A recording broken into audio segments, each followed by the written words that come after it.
आख़िरी वक़्तनि जी जेके उहो आहे हील हुजत थिए पई। हाणे त ट्रंप इहो बि चए पियो त रिजीम चेंज करणु जो कल टेलीग्राफ के बरतानवी अख़बार खे इंटरव्यू ॾिनई ट्रंप साहब। उनमें ट्रंप चए थो त रिजीम चेंज त मुंहिंजो मक़सदु ई न हो, सिर्फ़ु न्यूक्लियर हो। माना सभिनी ॻाल्हि खे वर्जा थी वेंदो त हीउ केतिरा फेरा खाए पियो। दैट मतिलबु हिकिड़ो कंफ्यूज़ड आहे त आख़िर बयानियो ठाहिणो छा आहे।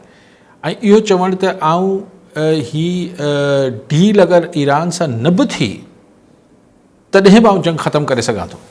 इहो कल जेको अख़बार में चई, इंटरव्यू में चई।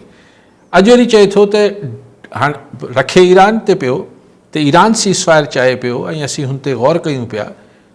शयूं कंहिं शिकल सूरत ॾे वधनि पियूं त किथे न किथे ॻाल्हियूं अॻभराई थींदी ऐं इहो ऐन मुमकिन आहे त ॻाल्हि खे विचथरो छॾे बि ट्रंप पंहिंजा हमला बंदि करे इज़राइल हल्को फुल्को जारी रखे ऐं इज़राइल बि आख़िर प्रेशर में अची वेंदो। इहो बि मुमकिन आहे। ज़रूरी न आहे त हिन जो को पाण मुआहिदो या का डील थी बि वञे।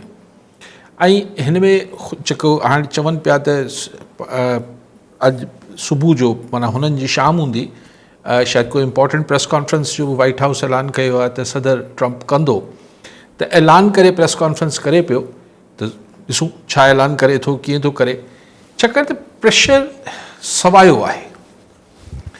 हाणे ट्रंप वटि मतिलबु हुन पंहिंजा जेके चए पहिरीं हू दुश्मन चूंडींदो हो, हाणे उन एतिरा चूंडे वरिता आहिनि। नेटो खे बि चए थो हीउ काग़ज़ी शींहुं आहे। ऐं हाणे निकिरण जो सोचां पियो नेटो मां, यानी यूरोप बरतानिया खे हाणे उहे मेहणा ऐं टोकूं हणणु शुरू कयूं अथसि जेके ईरान खे हणंदो त बरतानिया वटि। हाणे बरतानिया खे चए पियो, जेको सम्झो वेंदो त फर्स्ट कज़न आहिनि अमेरिकन्स जा, उन्हनि खे चए पियो त हिन वटि नेवी त आहे कोन। एयरफोर्स में बि जहाज़ इलाही थकल ऐं पुराणा अथनि।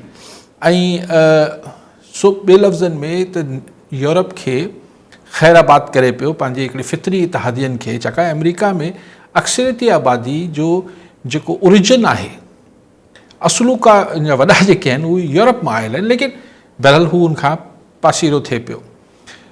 कई सबब आहिनि, हाणे डेग में वर्जा थी वेंदो। पर ॾिसो न, अगरि हुनजो बरतानिया जो $1.5 खां $2 बिलियन डेली जो ख़र्चु, अमेरिका जो जंग में अगरि $1.5 खां $2 बिलियन ख़र्चु अचे पियो ॾियारी ते, त अॼु 33 ॾींहं थी विया आहिनि त थुले लेखे $45 खां $50 अरब, 45 खां $50 बिलियन अमेरिका जी जा ख़र्च थी चुका आहिनि। अञा कुझु अच्छा, अञा त जेके ॿिया हिन खां पोइ जेके हिन जा असरात हूंदा उहे अलॻि आहिनि। ईअं पाण हिकिड़े थुले लेखे ॻाल्हि कयूं त इज़राइल जा बि हिकिड़ा $15-20 बिलियन ख़र्च थिया हूंदा, मतिलबु 20 न थिया हूंदा, 10 खां $15 बिलियन ख़र्च थिया आहिनि। उहो बि इमदाद अमेरिका ॾींदो आहे इज़राइल खे। अॼु मूं हिकिड़ी रिपोर्ट पढ़ी पई त गल्फ स्टेट्स खे, GCC खे $183 अरब, 183 बिलियन, यानी तक़रीबन सम्झो त $200 बिलियन जो नुक़सान थी चुको आहे GCC खे। 200 अरब। ऐं अञा त ज़ाहिर ही जंग अगरि अॼु बि ख़तमु थींदी त नुक़सान ज़ाहिर अञा 15-20 महीनो हिननि खे GCC जे मुल्कनि खे जारी रहंदो। माना ही हिननि खे जंग GCC जे मुल्कनि खे $300 अरब जे लॻभॻि वञी पवंदी। ईअं अमेरिका चए थो त आउं पंहिंजे ख़र्च बि जेको आहे हिननि अरब सॻोरनि खां वठंदसि। इहो अलॻि ख़फ़ो आहे उन्हनि खे। ईरान त सही थो चए अमेरिका त हिन खे वापसि बीहारण में 20 साल न बि त 10 साल लॻी वेंदा। एतिरी तबाही हुननि पखेड़े छॾी आहे। ऐं अञा 2-3 ॾींहं जेतिरा जॾहिं ख़तमु कनि तेसि ताईं कंदा रहंदा। ऐं इज़राइल शायदि ई मुड़े जल्दी। कल्ह इज़राइल वरी ख़तरनाक नेतन्याहू हिकिड़ी प्रेस कॉन्फ्रेंस में ॻाल्हि कई त we are looking for new allies against, we are looking for, जीअं त असां ॾिसूं था त नया एलाइज़ हिन रीजन में असां अगेंस्ट ईरान क्रिएट कयूं। छो जो हाणे पोइ अलाए छो, मतिलबु छा अमेरिका खां पोइ बि हिन खे कोई इहा शइ कंटिन्यू रखणी आहे। इहो त यादि तव्हां शुरू में पाण डिस्कस कयो त इज़राइल ख़ुदि बि इहा कॉन्स्पिरेसी थ्योरी आहे त इज़राइल चाहे थो त अमेरिका पंहिंजा ही बेसिस हटाए ऐं बेसिस इज़राइल में ठाहे ऐं इज़राइल खे चङो मुड़ुस करे छॾे ख़िते जो। पर हाणे उहे जीअं हू चाहियो पिए हिन जंग जे नतीजे में उहो थी न सघियो आहे। So what I am saying के जेके पाण ॻाल्हि कयूं पिया त पाण नजूमी त कोन आहियूं, ख़ुदा खे ख़बर छा थींदो, नई पाण वटि को माहिर फल्कियात आहियूं या छा आहियूं। कॉमन सेंस इहो चए थो त ही जंग हाणे ट्रंप लाइ न इंटरनेशनली, न फाइनेंशियली, न डोमेस्टिकली, पंहिंजे लाइ बि ख़ुदि अमेरिका लाइ रिपोर्ट्स अचनि पियूं त जेका रिसेशन आई हुई, जेको माली बहरान आयो हो, जेको हुननि जो रियल स्टेट प्रॉपर्टी जे उन में आयो हो, उन में बि पहिरियों इंडिकेटर इहो हो त माण्हू डिफॉल्ट करणु शुरू कयो यस यस मॉर्गेजिस में। Yes. हुन महिल मॉर्गेजिस जेके छा चवंदा आहिनि बैंकनि में जेको वो जो हाउस फाइनेंसिंग थींदी आहे, हिन दफ़े इहो रिपोर्ट्स अचनि पियूं त हुननि जा जेके क्रेडिट कार्ड्स आहिनि, यानी आम माण्हू जेको आहे यस उहो क्रेडिट कार्ड पेमेंट्स में डिफॉल्ट कनि पिया। सो इहो हिकु इंडिकेटर आहे त अमेरिका जे अंदरि हिकिड़ी रिसेशन जो पहिरियों स्टेप या इंडिकेटर नज़र अचे पियो।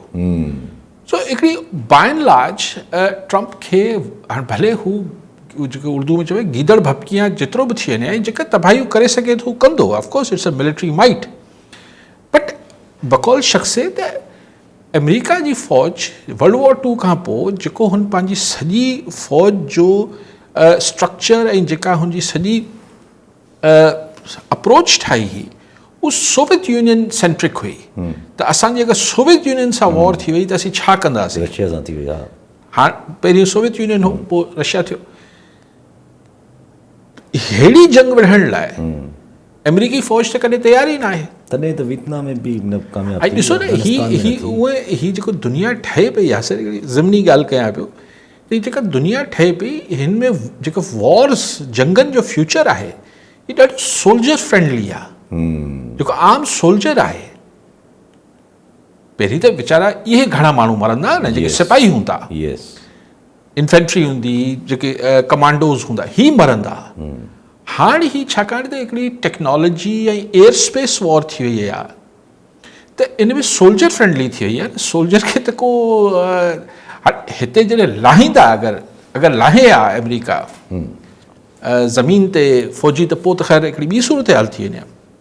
सो अमेरिकन जेको मिलिट्री स्ट्रक्चर आहे हू अहिड़ी जंग विढ़ण लाइ ट्रेंड ई कोन्हे। इन द हुते त पहिरीं इहो थींदो न भई थोरी बम्बार्टमेंट कईसीं इराक में ऐं हुननि जी पोइ फ़ौज लाहे छॾीसीं ऐं फ़ौज गच अंग मिला थीसीं। हिते ही चए थो त 5000-10,000 फ़ौजी लाहींदसि ऐं ईरान ते कब्ज़ो करे वठंदसि, कीअं मुमकिन आहे?